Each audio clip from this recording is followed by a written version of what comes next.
Mo Salah, the King of Egypt, shocked the football world in the last 2 seasons, reaching new heights and propelling his own game as well as his club and country.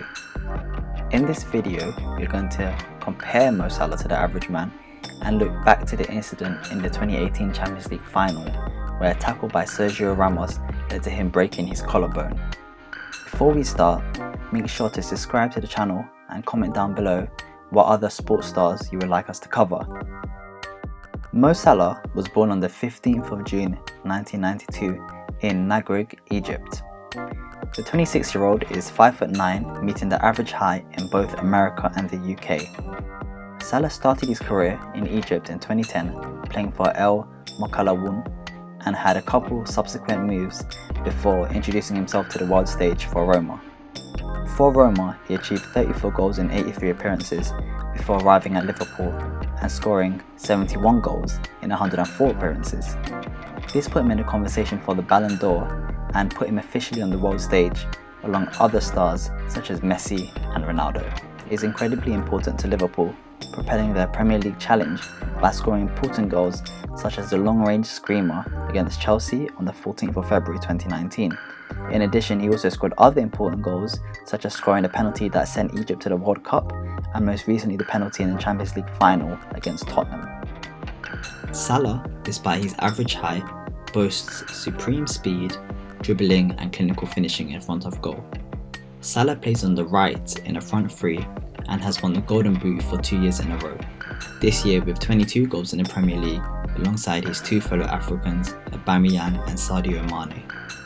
All 3 of these players are fast, with Salah in particular finishing 18th fastest in the league, recording a speed of 34.93 km per hour or 21.7 miles per hour.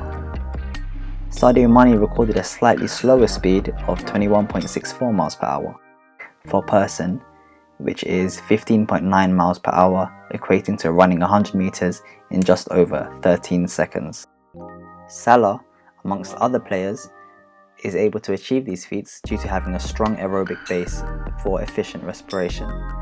This gives the ability for his hemoglobin to offload oxygen to muscles very quickly, reducing the production of lactic acid and cramp.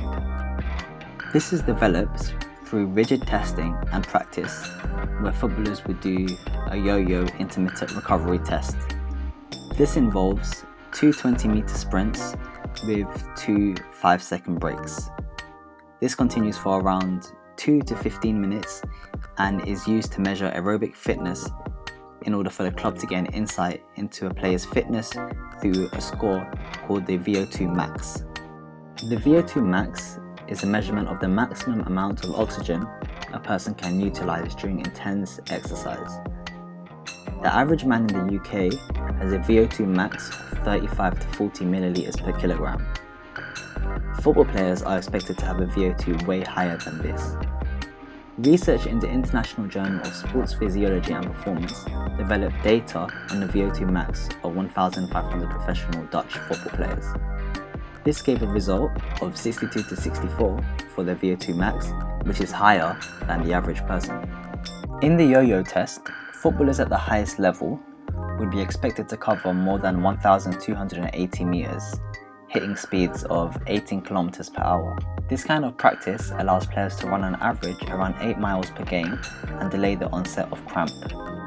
Training allows players to refine their skills and prepare for a game. However, no amount of training can reduce the chance of an injury from reckless challenges and tackles.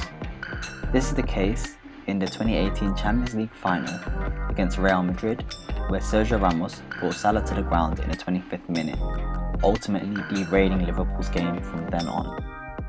This finished 3-1 to Real Madrid thanks to Bale's wonder of a bicycle kick, scoring arguably the best and most important goal in the club's history.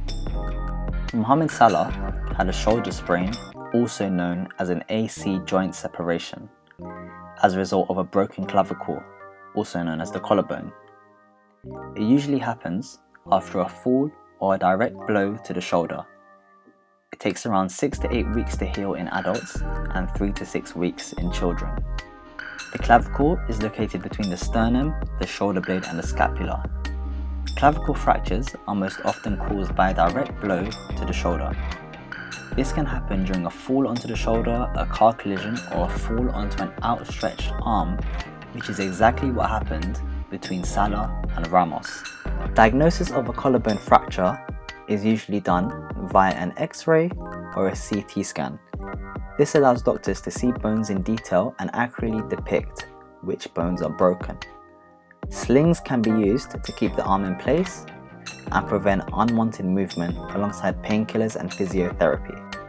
Treatment for Salah involved arthroscopic surgery to repair any damaged or torn ligaments. In Salah's case, he was able to recover quite quickly and was able to represent his country in the Russian World Cup in 2018. Thanks for watching this short video on Mo Salah. Make sure you subscribe to the channel before you leave, and also leave comments down below about what players you would like us to cover next.